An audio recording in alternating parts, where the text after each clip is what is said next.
গত বেশ কিছুদিন যাবৎ আমি একটা জিনিস লক্ষ্য করছি। কিছু মানুষ আমাকে ভালোই উপদেশ দিচ্ছে। আহ, মানে এমন এমন উপদেশ দিচ্ছে যে উপদেশগুলো শুনলে আমার হাসি পায়। আসলে আমি কখনো এই যে এমন উপদেশ আমার এই যে কাছের মানুষজন থেকে আমি কখনো আশা করিনি। ওনারা আমাকে উপদেশ দিচ্ছে, আহ, মানে আমি যা ওই যে যে মানুষের কাছে আমি চিরজীবন কৃতজ্ঞ থাকার কথা, তার সাথে বেইমানি করতে। ওনারা আমাকে উপদেশ দিচ্ছে আমি আমার স্বার্থের কাছে ওই মানুষটার স্নেহ ভালোবাসা বিসর্জন দিতে। ভাইরে, আমি আমি আমি আপনাদের মতো হতে পারবো না। আমি চাইলেও শত চেষ্টা করেও আমি আপনাদের মতো নিজেকে তৈরি করতে পারবো না। কেননা আমি যখন থেকে বুঝতে শিখেছি, যখন থেকে আমি মানুষের সাথে মিশতে শিখেছি, তখন থেকে আমি আমার ভিতরে একটা জিনিসই উপলব্ধি করি যে আমি যার সাথে মিশবো, যার কাছে যাব, যার সাথে চলবো, স্বার্থ ছাড়া চলবো। আমি কখনো কারোর সাথে স্বার্থ নিয়ে চলাফেরা করি না। আমি কারোর সাথে স্বার্থ সংশ্লিষ্ট সম্পর্ক করি না। সেটা হোক রিক্সার ড্রাইভার, হোক আহ, বড় বড়, মানে এটা কি বলে, কোটিপতি, বা ওই যে অনেক বড় উচ্চ লেভেলের লোক। আমি সবার সাথে আমি আমার মতো করে মিশি। আমি স্বার্থ নিয়ে কারোর সাথে মিশি না। আমি চিন্তা করি একটা জিনিসই, যে হয়তোবা যদি আমার কারণে যদি কারো যদি চুল পরিমাণও উপকার হয়, কেউ যদি আমার কারণে যদি চুল পরিমাণ উপকৃত হয়, এতে আমি ধন্য। আমি কখনো আশা করি না কেউ আমাকে আমার জন্য কিছু একটা করবে। কারণ আমি জানি আমি যতবারই বিপদে পড়েছি, আমি আমার মহান রাব্বুল আলমীকে ছাড়া আর কাউকে পাশে পাইনি। ভবিষ্যতে পাবো বলে আমি আশা করি না। আমি নিজের সংগ্রাম নিজেই করি, নিজের লড়াই নিজেই করি। আমি লড়াই সংগ্রাম করে করে আজকে এ পর্যন্ত আসছি।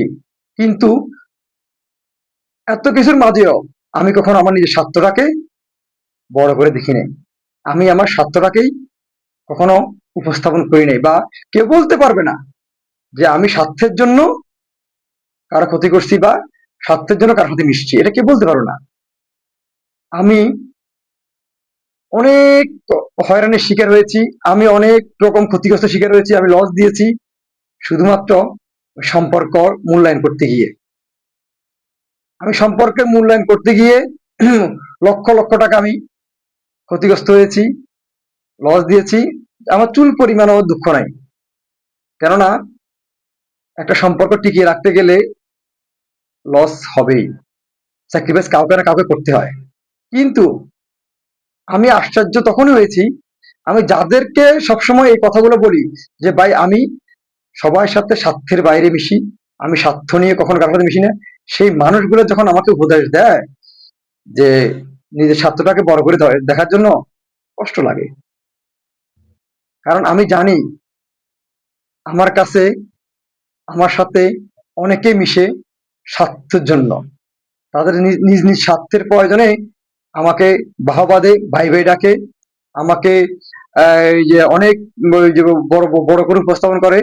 তাদের স্বার্থটা উদ্ধার আবার আমার চোখের আড়া হয়ে গেলে আবার আমাকে নিয়ে সমালোচনা করতেও তাদের চুল পরিমাণও আফসোস হয় না। চুল পরিমাণও তারা মানে লজ্জাবোধ পায় না, ওই যে লজ্জিত হয় না। আমি ভাবি যে আসলে পৃথিবীতে আপন বলতে কেউই না। সবাই নিজ নিজ স্বার্থে একে অন্যের কাছে আসে। কিন্তু আমি কেন ওই স্বার্থের বাইরে চলে গেলাম? আমি কেন পারি না? আমি কেন অন্যদের মতো কঠোর হতে পারি না? আমি যদি আমার স্বার্থটাকে চিন্তা করতাম, আমি আমার স্বার্থটাকে বিবেচনা করতাম, তাহলে আমি অনেক দূরে এগিয়ে যেতাম। গত বেশ কিছুদিন যাবত অনেকে আমাকে বলতেছে আপনি কষ্ট করতেছেন ঠিক মতো, এই যে কষ্ট করেই জীবনযাপন করতেছেন, কেন আপনি তাহলে এই যে আপনার স্বার্থটাকে দেখবেন না? আপনি যে এটা করলে এটা করতে পারবেন, এটা করলে এটা করতে পারবেন, এই যে কাজ করলে এই কাজ করতে পারবেন, কিন্তু বাইরে আমি তাদের উদ্দেশ্যে একটা কথাই বলবো, কষ্ট দে আল্লাহ, কষ্ট নেও আল্লাহ। কষ্ট তো সাময়িক, এটা তো একটা পরীক্ষা মাত্র, এটা তো একটা পরীক্ষা মাত্র, কিন্তু হয়তো বা এই কষ্টের পর ভালো কিছু আমার জন্য অপেক্ষা করছে। আমি যদি এই কষ্টটাকেই যদি সহ্য করতে না পেরে, যদি আমি আমার স্বার্থটাকে ওই যে বড় বড় করে ধরে, আমি যদি আমার উপরে যারা বিশ্বাস করেছে, আমার উপরে যারা আস্থা রেখেছেন, তাদের সাথে বেইমানি করি, হয়তোবা তারা জানতে পারো না, বুঝতে পারো না, কিন্তু তাদের উপরে যিনি বসে আছেন, উনি তো দেখলো, উনি তো জানলো, উনি তো বুঝলো। তাহলে আমি কিভাবে এই যে আমি আমার স্বার্থটাকেই বড় করে দেখবো? আমি সেটা পারবো না ভাই, আমার দ্বারা সেটা হবে না। আমি পারবো না কখনো আমার স্বার্থটাকে বড় করে ধরে অন্যের ক্ষতি করতে। আমি আমার স্বার্থটাকে বড় করে ধরে, আর যারা আমার উপর আস্থা রেখেছে, বিশ্বাস রেখেছে, আমাকে স্নেহ করে, আমাকে ভরসা করে, আমি তাদের সাথে কখনো বেইমানি করতে পারবো না। যারা আমার উপর ভরসা করেন, আমি তাদের জন্য সর্বোচ্চ থেকে সর্বোচ্চ করব। এতে যদি আমার কোনো ক্ষতিও হয়ে যায়, আমি চুল পরিমাণও দ্বিধা হব না। কারণ আমি একটা জিনিসে বুঝি, ভরসা সবাই সবার উপর করতে পারে না। আমিও তো অনেকের উপর ভরসা করি, কিন্তু তারা কি আমার ভরসা পরিপূর্ণ করতে রাখতে পারে না। কিন্তু আমি চাই, যারা আমার উপরে ভরসা করে, আমি যতদিন বেঁচে আছি ততদিন আমি তাদের সেই ভরসার হাতটুকু শক্ত করে ধরে রাখবো, এবং কি তাদের ভরসা চুল পরিমাণও আমি নড়চড় হতে দেব না। এতে যদি আমার বড় কোনো ক্ষতি হয়ে যায়, এতে যদি আমার কারোর সাথে যদি মানে যুদ্ধ লেগে যায়, আমি সেটাতেও প্রস্তুত, আমি সে যুদ্ধে অংশগ্রহণ করতে প্রস্তুত।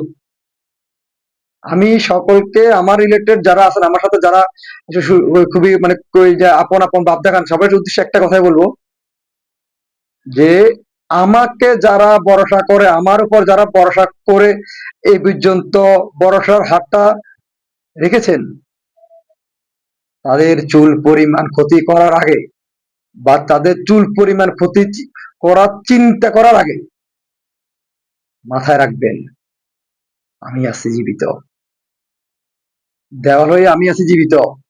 আগে আমার সাথে, আগে আমার ক্ষতি করবেন, ক্ষতি কি, আমাকে হয়তো মেরে ফেলতে হবে, আর নয়তো আমার উপর আস্থা যারা রেখেছেন, তাদের চুল পরিমাণ ক্ষতি সম্মানহানি আমি বরদাস্ত করব না।